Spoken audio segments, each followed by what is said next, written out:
Tonight's call, we have Jesse and we have Adam again. Jesse Stamm last year was his first year in the business. I knew Jesse from the very beginning.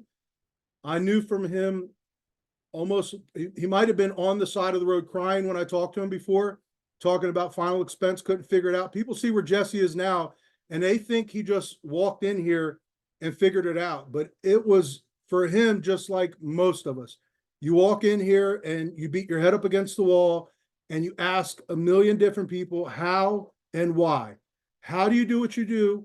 And why am I here? And how can I make this work? And it is very, very frustrating. A lot of people go through. And I think when that happens, that's when a lot of people quit. And I see people quit every day. But Jesse's one of those people. He just in his mind believed he should be doing a certain thing. And he certainly stayed and stuck it out. Now you see the numbers he's putting up. A lot of people on this call don't know that like 3 months after Jesse got here, he was offered a job, a corporate position. And I think, and he'll correct me if I'm wrong, I think it was $250,000 salary that they offered him.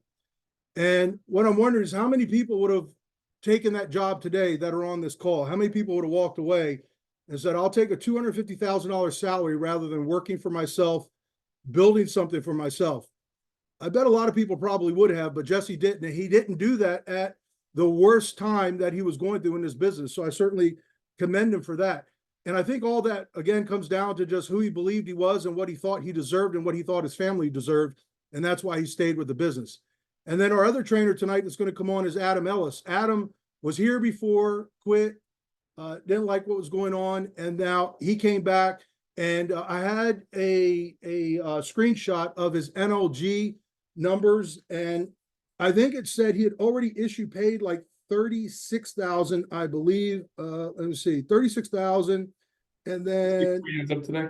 Issued 67,000 issue paid, enforced policies. He's got another $133,000 of new business that's in. So we're talking 6 weeks. The guy's got $200,000 in premium. But people call every day and they ask, how does Adam do what he does? How does Jesse do what he does? And as great as they both are, if we took all their leads from them today, if we just stopped their lead flow and shut them off, they wouldn't be doing anything. So that goes to tell you something. They're nothing special. They just buy a lot of leads. And in order to do that, you have to really believe in yourself to be able to spend that kind of money. Because if you're not spending money and getting that many leads, there's no way that even they would not be able to do the numbers they're doing. So when it comes down to it, our business is about leads. We're a lead-based business. So they're going to talk tonight. They're going to go over the strategy. Jesse may or may not talk about the beginning when he called crying a few times, but it happens to a lot of people.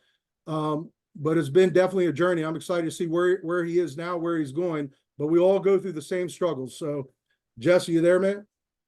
Yeah, what's up? What's up, man? How you doing? I'm not out in the gutter crying, not today. Well, you can attest it was rough for you just like it was the rest of us, and it's definitely frustrating. I get it, but for you to be able to stick it out like those of us that are still here is definitely the people that succeed. That I saw someone put up that meme the other day about there's a billion ways to lose, but the only way to, or the billion ways to win, but the only way to lose is to quit, and that's what it comes down to. For sure. A lot of people, we got a lot of new people here, Jesse. Most of the people that are on here only know you as Jesse the Great.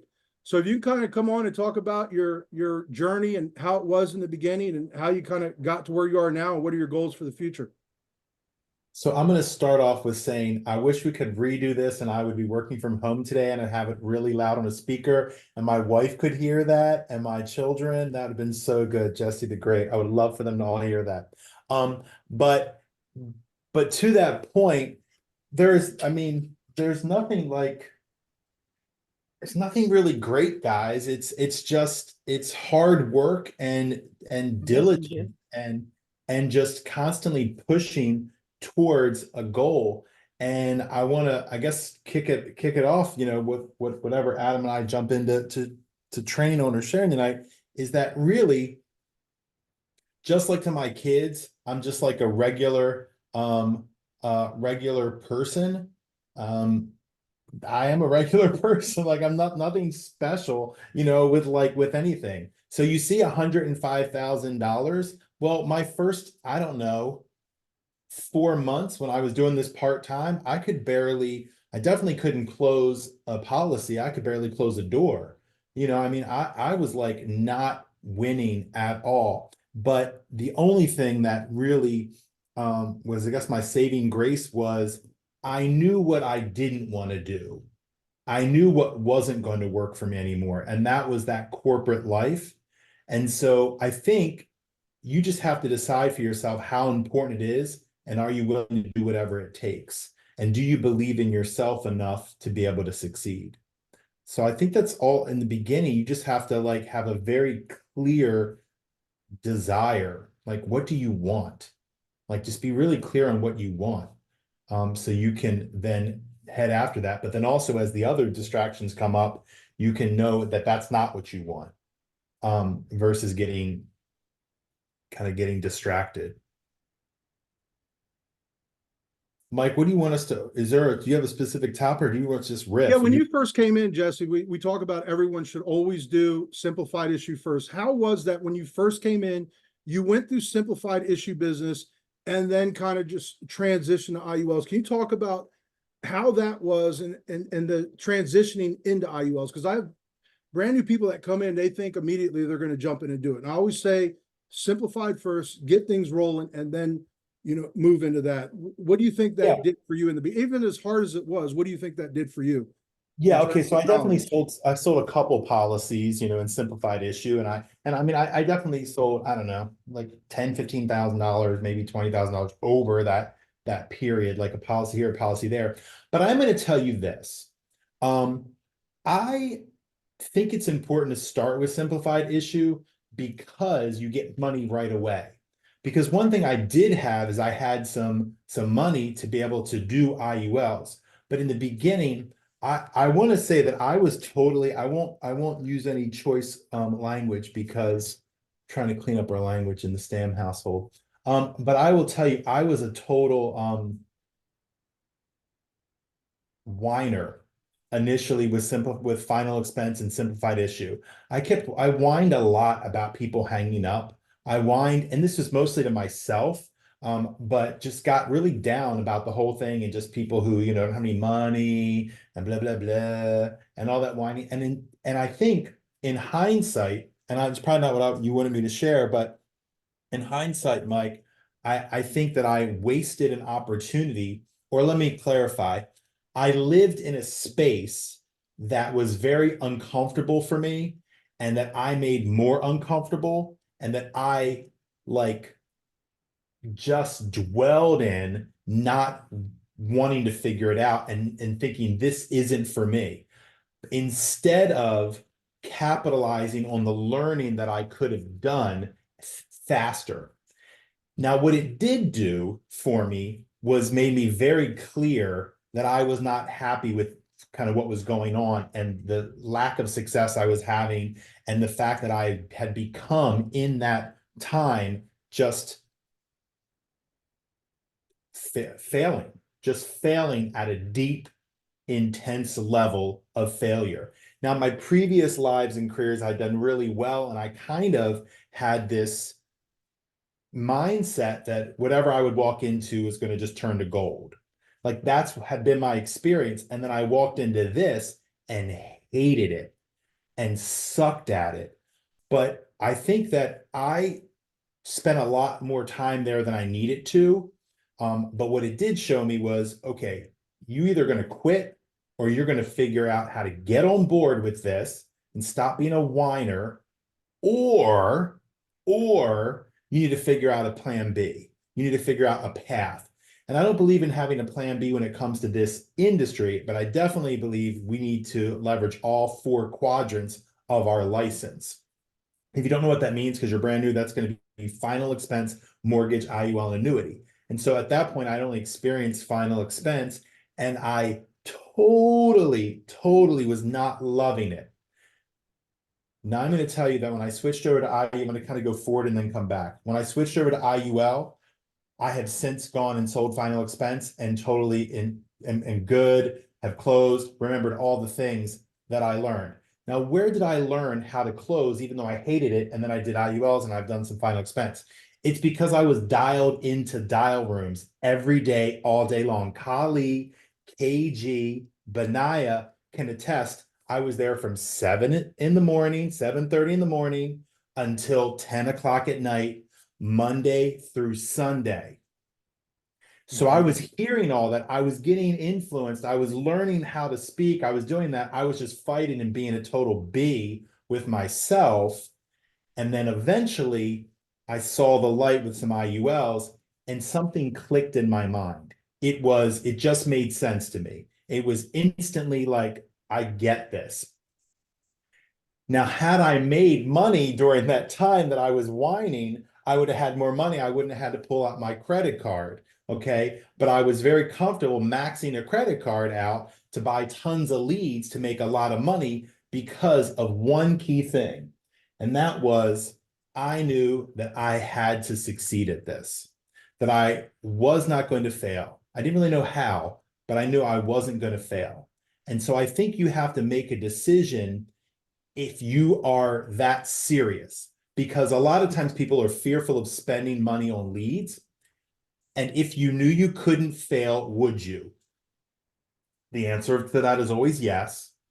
And therefore, if the only thing that will cause failure is you, then it's because you believe you're going to fail. But if you know you won't fail, no matter what, because you're going to work the hours, then you'll do it. And it's funny because I see a lot of times people will say, oh, I'll do whatever it takes, but not really, because they're not in a dial room. They aren't buying leads. They aren't following the script. They aren't coachable. They don't call you for anything. Like anybody on my team, like I work for them. Why isn't my phone ringing if they need help? I have a couple people who do really well and are rising up who are blowing up my phone at different times and messaging me because they're engaged. They want to succeed. So it's 100% on our shoulders. So the transition from final expense to IUL for me was all about, I like this product. I believe in this product. So I'm going to do everything I can to sell this product. If I have to call 1 billion people, I don't know how to do this. I don't know what I'm going to do, but I'm just going to do whatever they tell me to do. This was before IUL boot camps. This was before training. This is before none of this stuff existed. There was not a thing. It took me a month to get contracted, and I had to have a piece of business in hand and a note signed from Jesus. Like it took a lot to get contracted initially. Now it's like, take the class, do the thing, show the thing. We're going to do training for you every single week, and you can get, all your contracts in one thing. So it was harder then, but for me, the transition was all about making a decision. Like I like it, so I've got to figure this out. I've got to do it. So I'm going to ask every single person, and I'm going to figure this out. But in that time, we've created a system now. And I think that the best example of working a system is probably Adam. At least, the newest. I mean, we've got other examples of people crushing the system, but Adam is probably the newest rock star, and because he's working the system. So I don't know, Adam, Mike, do you have a question for Adam? Yeah. Well, I have a question for you, Jesse. Everyone wants to know, like, how many leads are you buying? Like when they say, what's Jesse doing? I say he buys a lot of leads. What does that mean? How many leads are you buying a week? Yeah, so I buy about 150, 100, yeah, about 150 leads per week that are new real-time leads, and then I supplement with ILC leads. Got it. So, And then so I'm getting about 200 leads per week. there you go. And schedule wise, I know I probably haven't talked to you in a month, like on a Sunday, but I know there was a time you were working 7 days a week. You had appointments 7 days. Is it still like that? No, but I'm probably going to go back to it because I'm like, I'm not hitting like, I have some really, really, really big goals, and I'm hitting, I'm very much last year right now. I'm feeling very last year. I'm not doing my new goals. I'm kind of doing what I've done. So, but no, I work 6 days a week right now. I normally Friday evening. So Monday through Thursday, I work 9 to 9:30, 10, whenever the last appointment hits. And then Friday and Saturday, I normally work till 6, but most of that's because I just have found that I had a kind of a really low show ratio, and I had to kind of make some agreements after working 7 days a week for a year. So I worked 7 days a week for almost a year, and I had also worked previously in my corporate job 7 days a week. And so I had to make some agreements with my family that like I'd actually see my children. So I do that on Friday night and Saturday night, but then Sunday I work normally a couple hours for recruiting calls I take on Sunday. And I'll normally do anybody who couldn't meet during the week, I'll do on Sunday. So like 3 appointments on Sunday. But I'll probably be upping that a bit. You're one of the, well, you were the first person on a CRM. Do you think it's possible to get as many leads you're getting doing what you, and how many dollars you have to throw that out there? So I have 3 dialers right now, but I'd say it's really like 2 intense dialers because I'm always in a learning process, but 2 to 3. My question is, do you think it's possible to have the amount of leads you have coming in? You got 2, sometimes 3 dialers. Is it possible to do all that without having the CRM that you're using right now? No, it's not. First of all, it's not only is it not possible without a CRM in general, I almost want to say it's not possible without our CRM. Now, I think like there's probably other magical systems out there, but like I just know I've used six different CRMs. I've used different dialing services. I've used all kinds of things. And if I had to go like just the building out of everything and the putting pieces together, it's not possible. Our CRM makes it possible. It's not possible without it. And I am seeing, do you want me to answer any of the things in the chat or no? That we'll just deal with that. Yeah, let's roll through it. Where do you get your leads from? CRM, Yeah, ILC. people say CRM, but it's the lead center. Yeah, it's an FFL National CRM, the leads that you get on that website, those leads, and ILC. I did buy annuity leads. I don't trust a lot of annuity leads after my last experience with annuity leads. So I sell all my annuities are from my IUL leads because people that have money for an IUL probably have jobs. People that have jobs maybe have had multiple jobs. People that had multiple jobs probably have something from an old 401k. And yes, I think Kendall said no annuity leads. Correct. Don't buy annuity leads. Get IULs and convert them to annuities. Got it. What else do you want to talk to any new people on here? Mindset wise, I mean, I always say mindset's everything. What's your thoughts on that? Yeah, I think not only is mindset everything, it's like a daily practice. And if you don't have a ritual set up for yourself, or you don't have, like, who you are. You know what I mean? Like, we say, like, are you a spender or a saver? Like, we all know what we are. You're either a spender or you're a saver. And I think it's the same thing. You're either an optimist and have a really strong mindset and I can do anything attitude, or you don't, and either way, it takes constant honing. And so from a mindset perspective, I think every single day you have to be thinking about, okay, what do I want? What do I want more of in my life? What am I willing to do? Am I going to spend the time that needs to be spent on this? Is this important to me? Or are you going to get caught in a bunch of, BS? And what I mean by that is belief systems. Are you going to get caught up in, oh, well, I can't do this, or I can do this, or I can't do this, or you're just going to say, I'm doing it. So I'll give you one thing, mindset. So I remember last February, not this most recent one, but the one prior, we were at conference in Miami. And this is when basically Frank was kind of egging me on, like he should be doing something. He hadn't sold anything, but I know he's got potential. And I think Mike, you were the same point, like, yeah, Frank, you're this guy, he's supposed to do something, but I didn't see him do anything.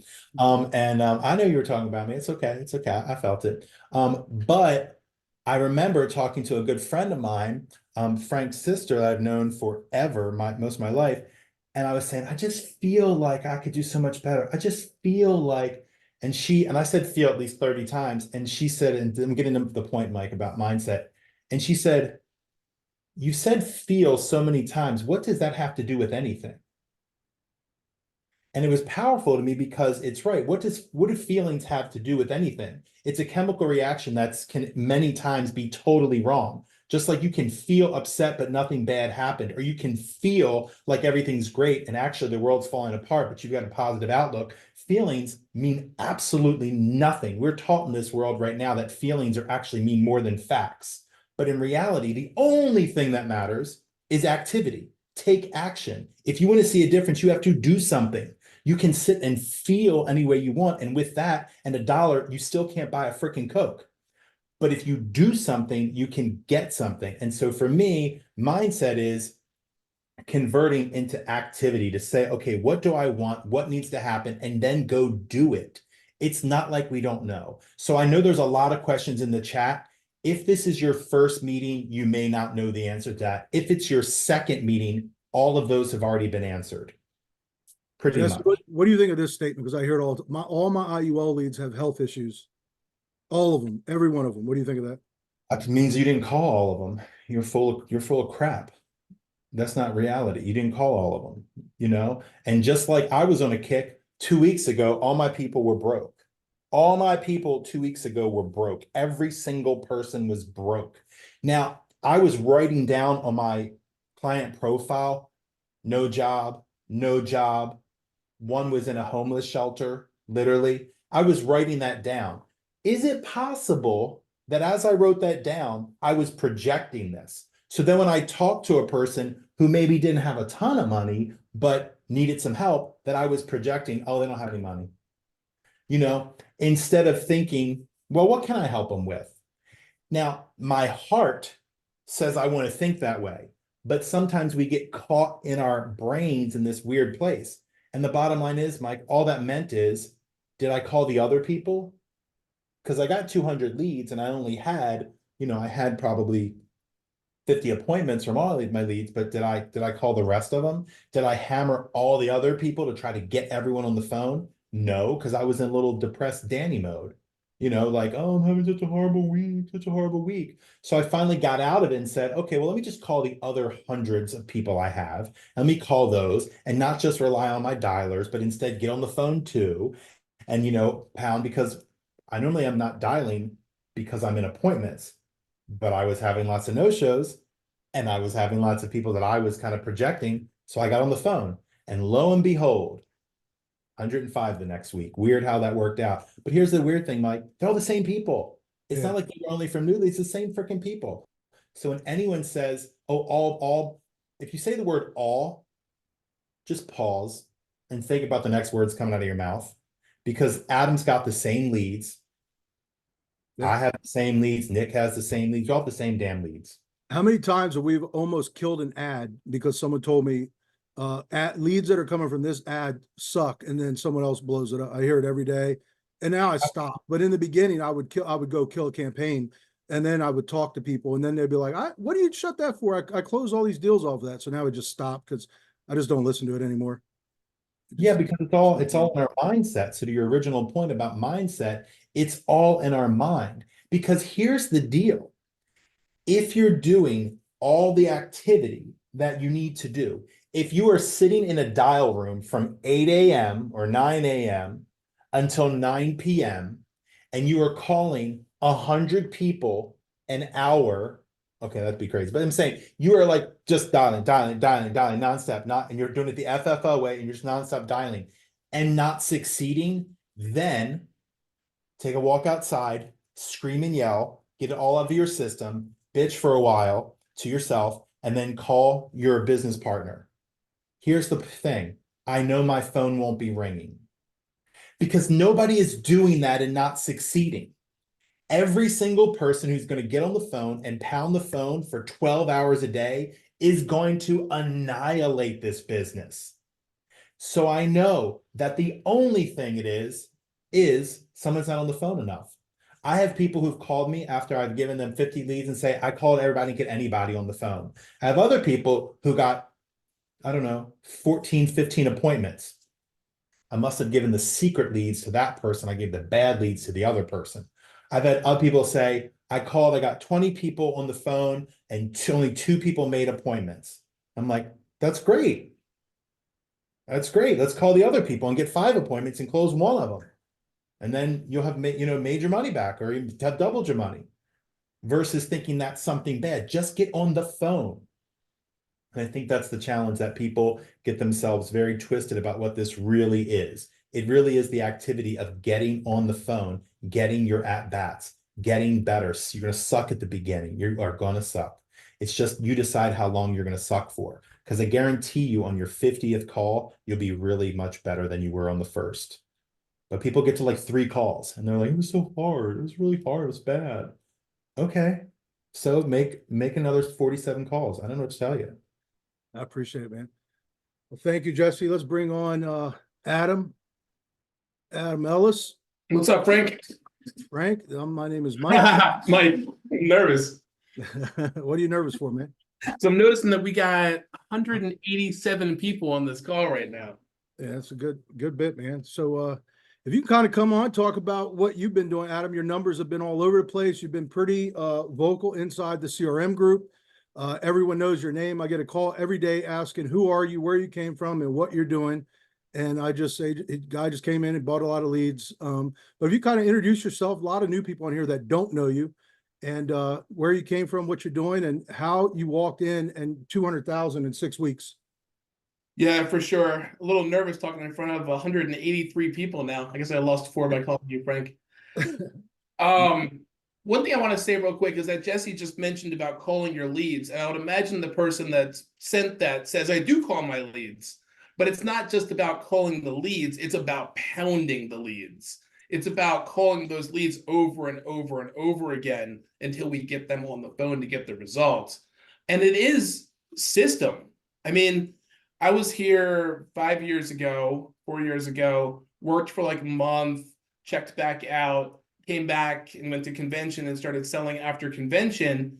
And I've had the guy that just spoke for the past 20 minutes to follow what he's doing and following the system, utilizing the best CRM I've ever seen, calling the CRM leads and easily crushing it. And you're right, Mike, it's about having the leads to call. Like earlier today, I'm talking to one lead on the Zoom call and the lead doesn't want to work with me.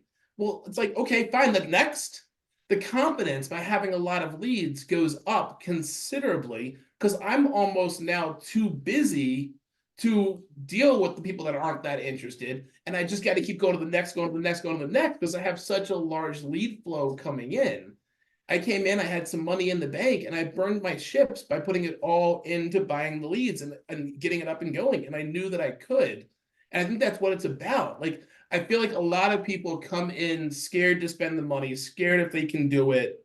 And it's really about burning our ships because when we burn our ships, we don't have a way to retreat.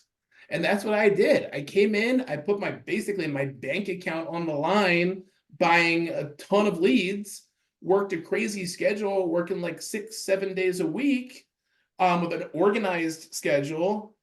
And I honestly don't really know what I'm doing yet. I'm still totally learning. I'm really excited to go to this IUL boot camp coming up in a few weeks to actually learn what I'm talking about because I know the basics to the IUL. I know how to work with one carrier, but I don't know the in-betweens. And I feel like a lot of people get stuck in analysis paralysis.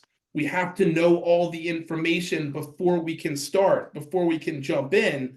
And in reality, if we just dive into that pool of water and learn how to swim while we're in it, we're going to get a lot better results a lot faster. And then Jesse's right, it's the belief cycle. It's knowing that it's out there, knowing that it's worth it, and knowing that I can find it creates the results. And it's stepping into that level of uncertainty.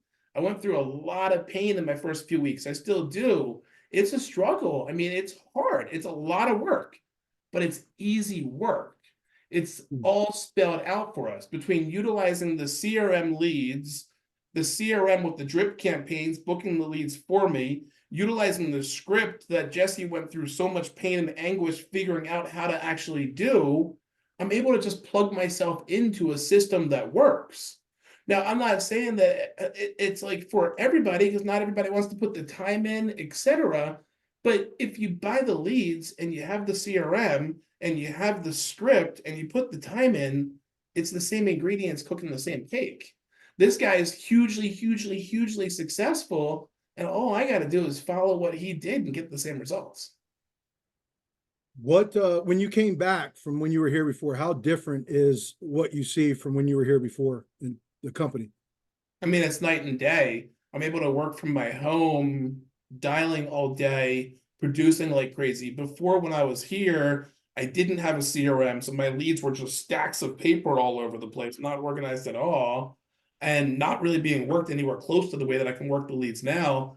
And I was driving from Delaware to Pennsylvania to Maryland all within the same day for my territory. A lot of times it was like an hour between the houses, where now I'm able to just sit at my computer, utilize a CRM, utilize the Zoom, and the time that I'm able to, like, amount of people I can talk to in the same period of time is ridiculously different. I mean, I remember going up to people's houses and they like, I had a gun in my face at one point. Like, it's a lot harder than sitting here on my laptop plugged into a CRM with the leads that are working. It's a night and day difference. For both of you guys, and if someone could post, Jesse, your dial room down there, someone asked, are both you guys doing one call close? You guys doing 2-call discovery call pitch? Are you doing 1-call close? Depends on the lead. I do a lot. When I first started, I almost did like 3 calls, where I did 1 call to schedule, 1 call to discover, and 1 call pitch, because I really had no clue what I was doing. All I knew how to do was schedule them. And then once I scheduled them, I learned how to discover them. And then once I discovered them, I learned how to write the illustration for them. And step by step, doing it 1 call to doing literally 3 calls to make that happen, then became 2 calls, because I knew how to go from scheduling them directly into the discovery. And now a lot of times it's all 1 call pitch, but it depends on the health criteria, because I don't know the guidelines at all. And it depends on if they're available, etc. So then I have a book over here of discovery calls that I've done. And then I follow up with them and pitch them and call, like, I think day before yesterday, so what a lead from the beginning of January. And that happens like regularly, because I'm just following up with those I've already talked to. But it would have never been a 1-call close in the beginning, right? It couldn't happen. Hell no. You see? I couldn't even do the discovery call in the beginning. It was literally a 3-call process, because all I knew how to do was say, hi, I'm Adam, and schedule them for the next call, and then learn how to do the discovery from there. So I gotta tell you guys, what Adam is highlighting right now is probably one of the biggest things that new agents get themselves so stuck on and wrecked.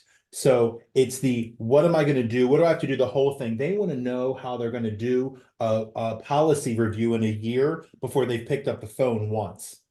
And so what Adam did is just jumped right in and did that first part. And I mean, he's like, well, what am I going to do? I'm like, just got to get some appointments, get some appointments. And he's like, what do I say to him? And he's like, I remember you calling me, Adam, saying, well, I have these appointments, but I don't know what I'm supposed to say to him. I'm like, okay, so here's what you're going to say.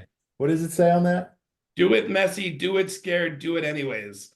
This is There you in go. the desk all day long. So, I mean, that's the deal. You just have to do it. Worst case scenario is you're going to set the appointment and they're going to call somebody, be like, holy crap, I set an appointment, I don't know what to do. You know, like, that's the worst case scenario. But what Adam did was just jumped right in and just started figuring out. And Mike, to your point, I do a 1-call close for the most part, but if it's not, you know, if I don't have enough time with someone, or there's a weird health issue, or I hear they're in a car and they're kind of distracted, but we can have a conversation, then I'm going to set up a follow-up. But typically it's a 1-call close, but they've already been set most of the time for my dialer. We had 3 more questions before we wrap up. First, how many dialers do you have, Jesse? 3, 2 to 3. 3. And how many do you have, Adam? 1 for the past 2 weeks, 2 about to start tomorrow. And your no-show ratio, because I get a call from people, they say 50% of the people I book don't show up. What's your no-show ratio, Jesse, on appointments? Real number? 70% no-show. There you go. 70%. Adam, your no-show ratio? Yeah, 70%. I double to triple book myself all day long, expecting only 1 to show up out of those 3. So someone who calls and says, I get a lot of no-shows. I had 8 appointments booked for the day and I only saw 1.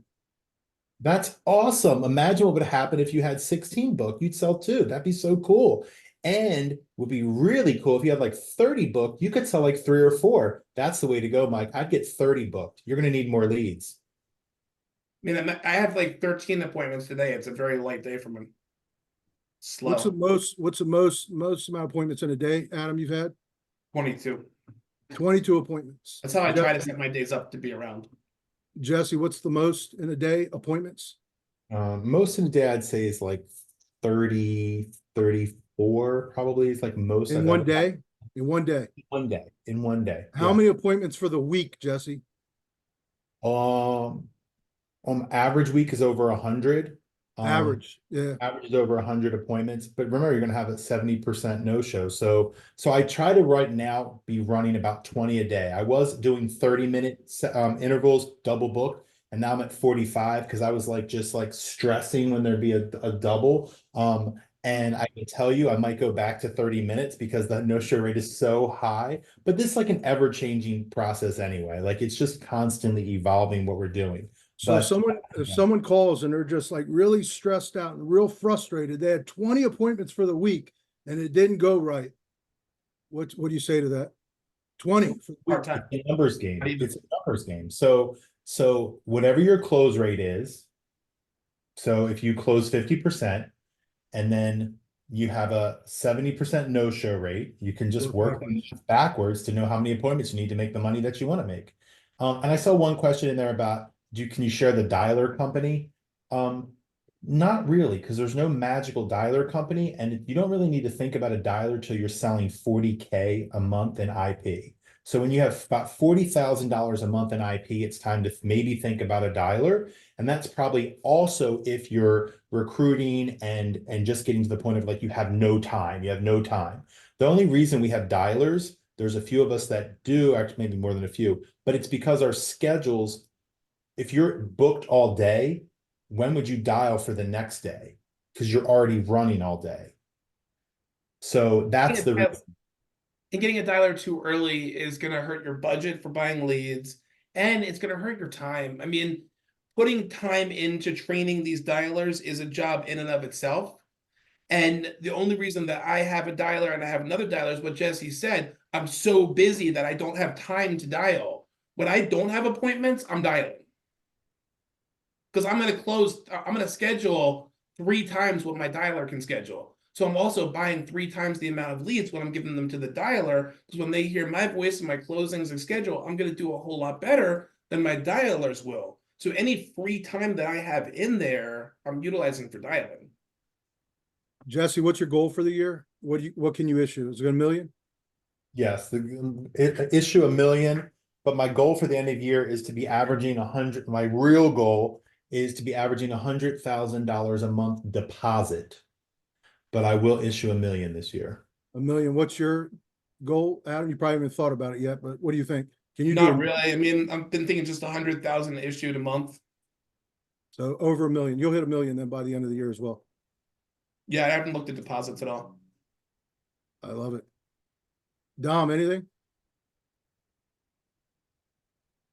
Dude, no, I'm freaking loving this. And Adam, you're a true testament of the damn of plugging in, dude, and just running the plays, even if you don't know where it's going to end. A lot of trust, and just running the plays, man. And I appreciate you sharing as much as you do in that CRM group as well, Jesse as well. Just always sharing what's happening, what's not working, never bitching, never complaining, always solution based. So I appreciate that a lot, Adam. Yeah, Dom is right, man. You were in there a lot in the beginning. I mean, you still go in there, but you've had a lot of great suggestions, certainly things we need to implement. And for those of you guys that are using the CRM, by the first 2 weeks of April, they're coming out with the managers package. So like Jesse, your dialers, you'll be able to manage them and then read the reports and be able to see what they're doing. That's a huge update coming out in Wave. Also, call presence will be out. Adam, that's for you. Call presence will be out the first 3 weeks next month. I know you've been asking for that and yelling about it, but that'll be out as well. So Local presence. big local presence coming out. So that is huge. So any other questions on here? I think we're about out of time. Fantastic. Well, there you go. We're talking 70% no-show ratio from these two guys. I mean, that's massive. So when you take those kind of numbers into consideration, really you just, I think, understand more than anything else, what we do is nothing more than a numbers game. And I love that too.